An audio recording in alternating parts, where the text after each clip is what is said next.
Hi நான் ஜெஷாம் ஷாவை செல்குட்டீஸ் எப்படி இருக்கீங்க? நல்லா இருக்கீங்களா?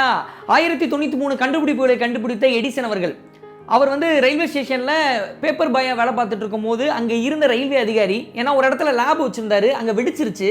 அந்த ரிசர்ச்சுக்காக வச்சிருந்த விஷயம் வெடித்ததன் காரணமாக ரயில்வே அதிகாரி கடுப்பாய் பலான் அறைவார். பலான் அரைஞ்சதில் அவருடைய செவில் அடிபட்டு அவருடைய காது கேட்கல எடிசன் அவர்கள். ஸோ எடிசன் அவர்கள் எத்தனை கண்டுபிடிச்சாருன்ற கான்ட்ரவர்சி இருக்குது. ஆனால் அவர் கஷ்டப்பட்டு வந்தது அப்படின்றது உண்மை. இப்படி காதில் அடிபட்டதுன்றது உண்மை. அது ஒரு இன்ஸ்பைரிங்கான ஒரு விஷயம் தான். காது கேட்காம இருந்தும் அதுக்கடுத்து கண்டுபிடிப்புக்கு தொடர்ச்சியாக தன்னை அர்ப்பணித்தார் எடிசன் அவர்கள். இது நம்ம பாடப்புத்தகத்தில் படிச்சிருக்கோம். கலிலியோ அவர்கள் பார்த்தீங்கன்னா சூரியன் இருக்கு, பூமி தன்னைத்தானே சுற்றுது, அதுக்கப்புறம் சூரியனையும் சுற்றுது அப்படின்னு சொன்னார். டெலஸ்கோப் கண்டுபிடிச்சாரு. இப்படி கண்டுபிடிச்ச கலிலியோ என்ன சொன்னாங்க அப்படின்னா பைத்தியம்னு சொன்னாங்க. எப்படிப்பா சூரியனை சுற்றும், எப்படிப்பா பூமி தன்னைத்தானே சுற்றும்? அவர் ஜெயிலில் தூக்கி போட்டாங்க. வெளிவரும்போது மனநிலை பாதிக்கப்பட்டவராக மாறினார். தன்னுடைய ரிசர்ச் பேப்பர் எல்லாத்தையும் கண்ணு முன்னாடி எரிச்சாங்க.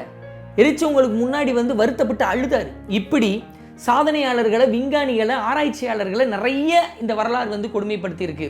அதே மாதிரி நம்பி நாராயணனுக்கு ஒன்று நடந்தது, அது தெரியும். அது மட்டும் இல்லாமல் இன்னொரு இந்திய விஞ்ஞானி மூன் மிஷனில் பைத்தியமாயிருக்காரு. அது மறைக்கப்பட்டிருக்கு. அந்த விஷயத்தை பற்றி தான் இந்த வீடியோவில் பேச போகிறோம். அது மட்டும் இல்லாமல் இந்த ரத்தக்காவுன்னு சொல்லுவாங்கல்ல, உங்களுக்கு பிடிச்ச ஒரு சயின்டிஸ்ட்டுங்க, அவருக்கு நடந்திருக்கு. நினைக்கும் போது இப்படியெல்லாமா நடந்திருக்கு அப்படின்னு சொல்லிட்டு தோணும். இந்த வீடியோ முடியும் போது வேற லெவல் இன்ஸ்பைரிங்காகவும் வேற லெவல் ஐ ஓப்பனிங்காகவும் நிச்சயமாக இருக்கும். நிறைய ஸ்டூடெண்ட்ஸ் பார்க்க வேண்டிய ஒரு முக்கியமான ஒரு வீடியோ. சரிங்களா? வீடியோக்குள்ளே போகிறதுக்கு முன்னாடி நீ Chandrayaan 3 சக்ஸஸ்ஃபுல்லாக ஆனதுக்கப்புறமா 500க்கும் மேற்பட்ட ஸ்டார்ட் அப் கம்பெனி வரப்போகுதுன்னு சொல்கிறாங்க. டேட்டா பேஸ்டில் நிறைய வேலைகள் கிடைக்க போகுது, ப்ரோக்ராமிங் ரிலேட்டடாக நிறைய வேலைகள் கிடைக்க போகுது அப்படின்னு சொல்கிறாங்க. நீங்கள் எனி கோர்சஸ் படிச்சிருந்தாலும் சரி, அப்புறம் கம்ப்யூட்டர் கோர்சஸ் படிச்சிருந்தாலும் சரி, இல்லை ஒரு சில கோர்சஸில் நீங்கள் டிகிரி ஃபெயில் ஆயிருந்தாலும் சரி, ராஜலட்சுமி எட்வர்ஸ் ஆன்லைன் பிளாட்ஃபார்ம் மூலிமா data science, Python, full stock development, Java இது எல்லாமே படித்து நீங்கள் ஐடி வேலைகளில் வேலை செய்யலாம்.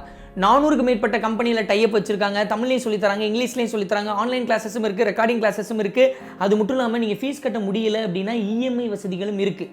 படித்து முடிச்சதுக்கப்புறம் 100% ஜாப் சப்போர்ட்டும் தர்றாங்க. அதனால் நல்லா படிங்க. ராஜலட்சுமி எட்வர்ஸ் யார் அப்படின்னு சொல்லி கேட்டிங்கன்னா 25 வருடத்துக்கு மேலாக இந்த எஜுகேஷனல் இண்டஸ்ட்ரியில் எக்ஸ்பீரியன்ஸ் இருக்கக்கூடிய ராஜலட்சுமி இன்ஸ்டியூட் தான் ராஜலட்சுமி எட்வர்ஸ் நடத்துகிறாங்க. அவங்களுடைய லிங்க், காண்டாக்ட் லிங்க் பின் டாப்ல வச்சிருக்கேன், டிஸ்கிரிப்ஷனில் வச்சிருக்கேன். நீங்களும் இந்த கோடிங், ப்ரோக்ராமிங்லாம் படித்து ஐடி வேலைகளில் ஜாயின் பண்ணலாம். இஸ்ரோ நிறுவனம் ஆரம்பித்த தொடக்க காலகட்டங்க. அந்த காலகட்டத்தில் அப்துல் கலாம் அவர்களும் நம்பி நாராயணன் அவர்களும் பேசிகிட்டு இருக்காங்க. அப்படி பேசிகிட்டு இருக்கும்போது அப்துல் கலாம் அவர்கள் ஒரு சின்னதாக ஒரு ராக்கெட் ரெடி பண்ணிட்டு இருக்காரு.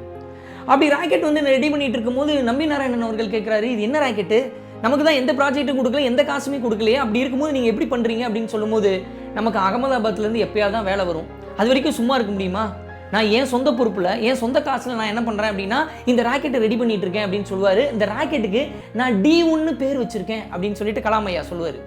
உடனே நம்பி நாராயணன் கேட்பாரு, அப்போ A1, B1, C1 இதெல்லாம் ரெடி பண்ணிட்டு இப்போ D1 ரெடி பண்ணுறீங்களா அப்படின்னு சொல்லிட்டு கேட்கும் போது கலாம் ஐயா சொல்லுவார், D1 அப்படின்றது ட்ரீம் 1, இது என்னுடைய கனவு.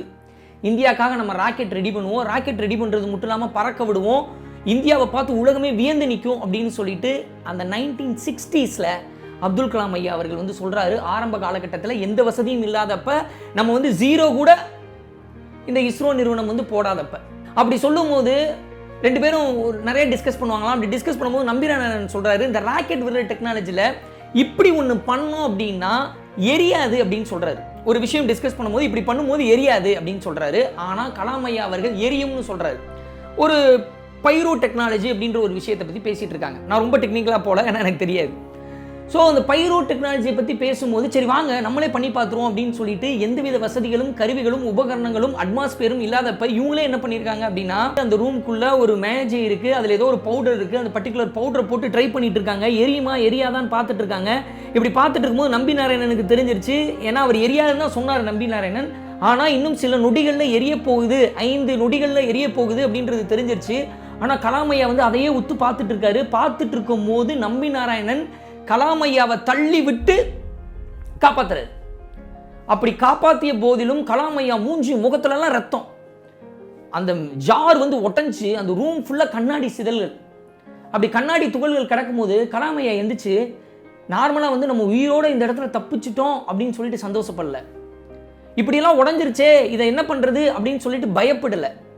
முகத்தில் ரத்தமாக கொட்டி ஊத்துதே அப்படின்னு சொல்லிட்டு வருத்தப்படலை. மனுஷன் என்ன சொல்லியிருக்காரு அப்படின்னா, நம்பி see notice this, that gas is working அப்படின்னு சொல்லியிருக்காரு. நீங்கள் வந்து எரியாதுன்னு சொன்னீங்க, அங்கே பாருங்க எரிஞ்சிட்டு இருக்கு, இட்ஸ் ஹேப்பனிங் அப்படின்னு சொல்லிட்டு சந்தோஷமாக ஒரு மனுஷன், தன்னுடைய வேலையில் மட்டுமே கவனமாக இருக்கக்கூடிய ஒரு மனுஷன், சாதிக்கணுன்ற வெறி இருக்கிற மனுஷன், நாடி நரம்பு வேர்வை ரத்தம் எல்லாமே இந்தியாவுக்கு செயற்கைக்கோள் விடணும் அப்படின்ற ஒன்றே ஒரு குறிக்கோளை மட்டும் வச்சுருக்கிற மனுஷனால் மட்டும்தான் இப்படி முகத்தில் ரத்தம் வடியும் போது, ரூமெல்லாம் வந்து கண்ணாடி சிதறி கிடக்கும் போது உயிர் தப்பிய அந்த நிமிடத்திலையும் நாட்டுக்காக யோசிக்க முடியும். இங்கே பாருங்க எரியுது, நம்பி நீங்கள் எரியாதுன்னு சொன்னீங்க, எரியுது பாருங்க, ஒர்க் அவுட் ஆயிடுச்சு, நம்ம அச்சீவ் பண்ணிட்டோம் அப்படின்னு சொல்லிட்டு அவ்வளோ ஹாப்பியாக சொன்னார் கலாம். அப்போ தான் எனக்கு தோணுச்சு இவரோட சேர்ந்து ஒர்க் பண்ணோம் அப்படின்னு சொல்லிட்டு நாங்கள் சேர்ந்து ஒர்க் பண்ணோம். அப்படி சேர்ந்து ஒர்க் பண்ணும்போது கலாம் ஐயா அவர்கள் வந்து பார்த்தீங்கன்னா திடப்பொருள் இன்ஜின் ரெடி பண்ண ஆரம்பித்தார். அதனுடைய ஆராய்ச்சியில் போனார். நம்பி நாராயணன் அவர்கள் திரவ எரிபொருள் என்ஜினுக்கான ஆராய்ச்சியில் ஈடுபட்டார். இந்த 2 இன்ஜினும் சேர்ந்து தான் பிஎஸ்எல்வி அப்படின்ற ஒன்று உருவாச்சு. ஏன்னா இன்னைக்கு பிஎஸ்எல்வியில் திட இன்ஜினும் இருக்கிறது, திரவ இன்ஜினும் இருக்கிறது. இப்படிப்பட்ட 2 இன்ஜின்களும் இருக்கிறதால தான் இது வரைக்கும் இந்தியா 40 தடவைக்கு மேலே பிஎஸ்எல்வியை வந்து அனுப்பியிருக்காங்க. 40 தடவையில் ஒரு தடவை கூட மிஸ் ஆகலன்னு நம்பி நாராயணன் சொல்கிறார். சொல்லுவாங்க இல்லையா, வேர்வை சிந்தி ரத்தத்தை சிந்தி காப்பாற்றினேன்னு சொல்லுவாங்கல்ல, அப்படி வேர்வை சிந்தி ரத்தம் சிந்தி உருவாக்கப்பட்டது தான் இந்த இஸ்ரோ நிறுவனம். இன்னைக்கு சந்திராயன் 3 பார்த்து எல்லாரும் மூக்கில் கை வைக்கிறாங்கன்னா அதற்கு கலாம் ஐயாவுடைய மூக்கிலும் கன்னத்திலும் வந்த ரத்தமும் மிக முக்கியமான காரணம். அது ஓகேஷா, நீ வந்து பைத்தியமாயிட்டாரு, மனநிலை பாதிக்கப்பட்டார் அப்படின்னு வந்து சொல்லியிருந்தே, அது விஷயம் என்ன அப்படின்னு சொல்லிட்டு கேட்டிங்கன்னா, இன்னைக்கு சந்திராயன் 3க்கு வந்து இந்த இன்சிடென்ட் வந்து ஒரு ஆரம்ப புள்ளியாக இருந்தது. நம்மளுடைய சந்திராயன் 3க்கு இன்னொரு ஆரம்ப புள்ளி இருக்குது, எல்லாத்துக்கும் ஸ்டார்டிங் பாயிண்ட். அதுதான் 1969 அமெரிக்கா வந்து அனுப்பி விட்டாங்களே நீல் ஆம்ஸ்ட்ராங்கை வச்சு மூணில். அந்த நிகழ்வுக்கு முக்கியமான பேக் போன் வந்து 1500 சயின்டிஸ்ட் இருந்தாங்க. நம்ம ஏற்கனவே ஒரு வீடியோவில் சொல்லியிருக்கோம், உலகத்தில் இருந்த best scientist, best mathematical scientist, இப்படி எல்லாரையும் கூட்டிகிட்டு வந்து உட்கார வச்சுருந்தாங்க நாசாவில். அப்படி உட்கார வச்ச சயின்டிஸ்டில் ஒரு முக்கியமான நபர் யார் அப்படின்னு கேட்டிங்கன்னா, இந்தியன் சயின்டிஸ்ட், ஒரு இந்தியன் மேத்தமெட்டிக்கல் சயின்டிஸ்ட் விசிஷ்ட நாராயணன் அப்படின்னு ஒருத்தவர். நம்ம வந்து எடிசன் பற்றி படிக்கிறோம், நல்ல விஷயம்தான், கலிலியோ பற்றி படிக்கிறோம், ஆனால் விசிஷ்ட நாராயணன் நாசாவில் ஒர்க் பண்ணார் அப்படின்றது நமக்கு தெரியாது. ஏன்னா எனக்கே இப்போ தான் தெரியும் இதை பற்றி ரிசர்ச் பண்ணும்போது. அவர் யார் அப்படின்னா பீகாரை சேர்ந்தவர். அந்த ஊரில் பிறந்த மனுஷன், மேக்ஸில் வந்து பிஸ்து, அவர் வேற லெவல் கலக்குவார். அப்படி கலக்கிற மனுஷன் கலிஃபோர்னியாவில் யூனிவர்சிட்டியில் பிஹெச்டி பண்ணுறாரு. ஏன்னா அவர் ஒரு சாதாரண குடும்பத்தை சேர்ந்தவர் தான், டேலண்ட்லேயும் படிப்புலையும் தான் போனார். ஏன்னா அவங்க அப்பா ஒரு கான்ஸ்டபிள் தான்.